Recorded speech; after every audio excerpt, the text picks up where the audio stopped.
But it did dawn on me that if we were there to figure out if our objective and motivation is how do we make kids safer at school, then why is no part of this conversation has been a kid asked, what do you think about what happened in Maryland?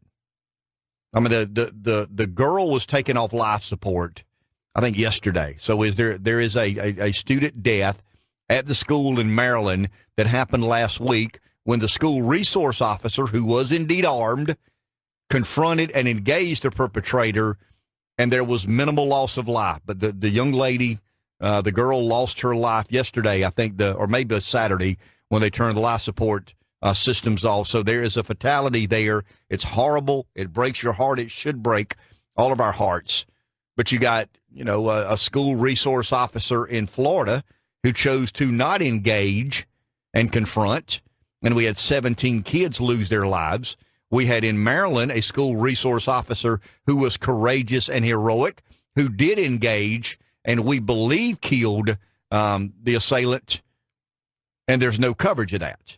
And I actually kept it in my folder for 3 days last week on purpose, because I just said to myself, I'm going to see how long the mainstream media sits on this and refuses to discuss or talk about it. So if we have a big day in Washington on Saturday, and we are told that the motivation, the emotional compulsion of why these kids went there is they want to know, how can we make our schools safer?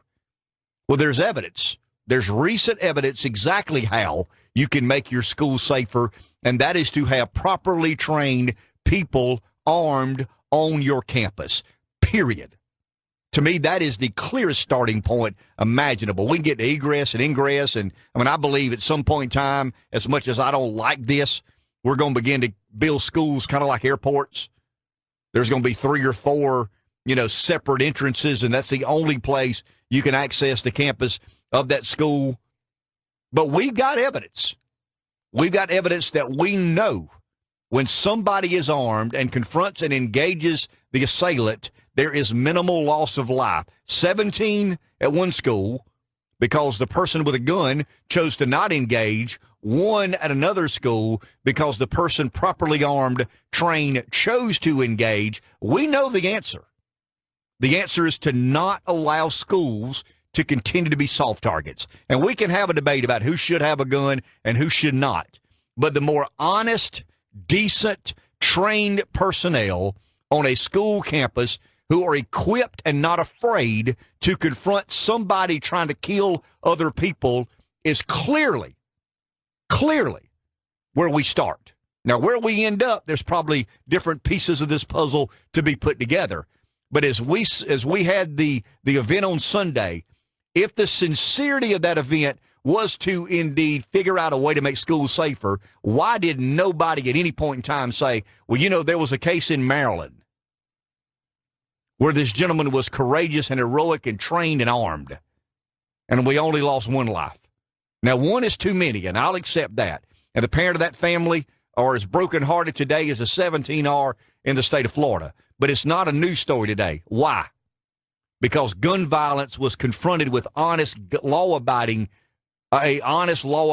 person who was equally armed and just disabled the situation, or disarmed, killed. He killed the person who was trying to probably inflict harm to a number of different students. So don't tell me this was about keeping kids safe at school. Because if it was about keeping kids safe at school, the armed guard in Maryland would have been front and center saying, here's how I think we should do it. It worked in Maryland. Let's try it in a lot of different other places. This is the anti-gun left who absolutely want to repeal and roll back the Second Amendment. They've never liked it. They never will, and they'll never stop. They'll never, ever stop trying to keep you from your right to keep and bear arms.